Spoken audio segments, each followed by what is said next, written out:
an original painting. It's a copy that was part of the set transition series of the book. I want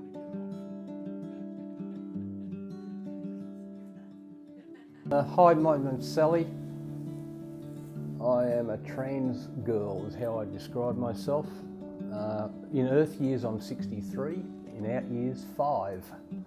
I love saying that. It makes people think twice.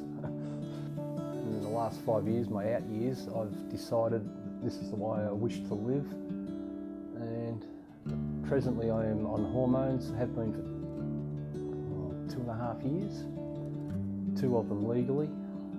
I always suggest do it legally.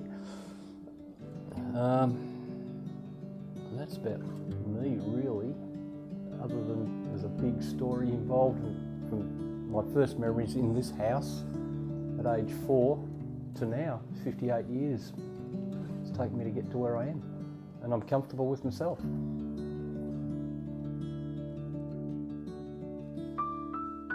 I'm Antoniel, but please call me Tony. I'm 71 years old. I'm probably what you'd class as a male to female transgender person. Actually, I prefer to be described as gender diverse rather than transgender. It's a little bit more inclusive.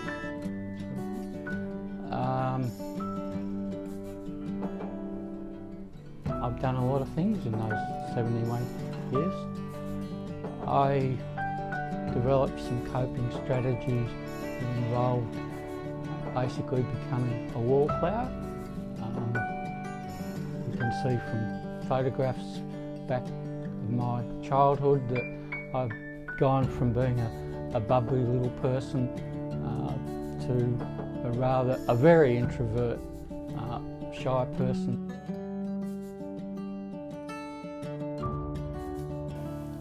Met a girl, started a relationship with her, and I didn't find a need to dress, I guess.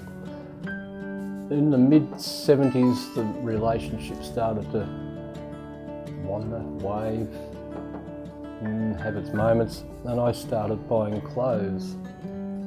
Working in Melbourne, commuting Torquay to Melbourne and back daily, easy enough to do, no one knew me. Having a wedding ring on makes it a lot easier too. Guy can go and buy clothes for his girl. No one ever asked questions anyway. I got home one Friday night from work to a note in an empty house. Found all your stuff that you'd stashed in the shed, I'm gone, with the kids.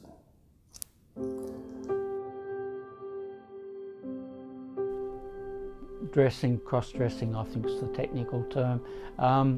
Probably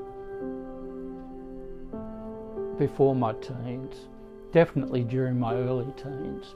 My sister's clothes, my young girl cousin's clothes, my mother's clothes, always in secret because I was ashamed of what I was doing. It was legally a crime back then to dress in clothes of the other sex, but also I was considerate of other people and afraid of the repercussions. I guess I felt alone with it because I knew of no one else who was dressing as I call it then. And all I can remember being told just recently by Mum that she went to her minister, very religious parents, and she told the minister about it, and he just said, it is a sin. So I was a sin. I guess my life became football, drinking, socialising at discos in Melbourne, which are all drug and alcohol anyway, in the 70s. Went to Torquay one weekend and one of my friends, I don't know how he knew, but we ended up at a pot party. Because he was one of the straightest guys of the group, but he knew where the pot party was. And that was my introduction to smoking dope. And I think over the next 3, 4, 5 years I smoked a lot of dope, just to try and help wipe and annihilate whatever it is that's inside me. 3 of us were started using a little bit of heroin. Not proud of it, but I tell people about it because it's part of my story. People don't know anything about gender. It's a complex, very misunderstood concept, and a lot of the time I spend trying to educate people. For most people, they don't know anything about it. It doesn't affect them, and they don't want to know anything about it. A couple of years ago, I changed GPs because the GP I was seeing kept making remarks that indicated he really didn't want me as a patient anymore. He kept saying I was a very complicated person, and really didn't finish the sentence. So now I live in a rural township, quietly. And I still wear God's clothes to work, but I am Sally and I live this. That's a very short version of my very long life.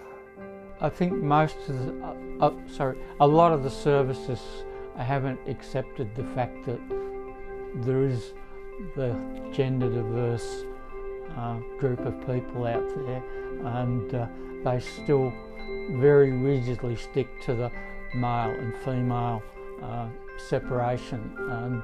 And one of the things that trans people have, particularly trans women, is being misgendered. I've grown up, and I know a lot of the people that I've met have the same experience, that they've basically been told that they're wrong, they're different, they're stupid, and they're doing the wrong thing. And every time someone misgenders you, either deliberately or accidentally, it's another nail in the coffin about this fact that you're wrong. I'm now a grandparent, and I'm thinking of trying to find a gender-neutral grandparent name. The only one I can find is Grandy, or something similar. One day we'll probably catch up, we will talk about it. Acceptance I can't say. Acceptance I don't know, don't care. I have to use the simple theory, and I still do, and I don't choke on it anymore, that they can be happy and have a father, or I can be happy and by hell I'm happy. So I've got to live my life. I can't be unhappy to other people. It's not fair on me. When I was coming out, or when I came out, I contacted Seahorse Victoria. I was sitting at home alone in a weird rural country town, work all day, come home, change to relieve tension. As I said from a young age, that's tension release. Drinking too much, and started thinking of stupid things like committing suicide because I saw no light. So I knew of Seahorse, but I never ever really wanted to contact them because I didn't think I needed to. But 5 years ago, I had got to the point where I definitely needed to contact them. So I emailed them, got an email back. We emailed a couple of times more, and they suggested I go to DT's pub in Richmond on Saturday night and meet them.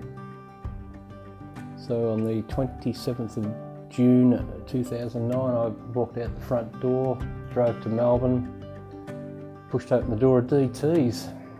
Now they can't get rid of me. So that's where the support came from. And of the people you meet on the way. Definitely the people you meet on the way. I was at Mum's the other week. I only ever go to Mum's as a boy. And it's been the same pair of pants, the same shirt I've had for the last 20 years. Got to have something left for her. And she actually talked to me for about an hour and a half about my life.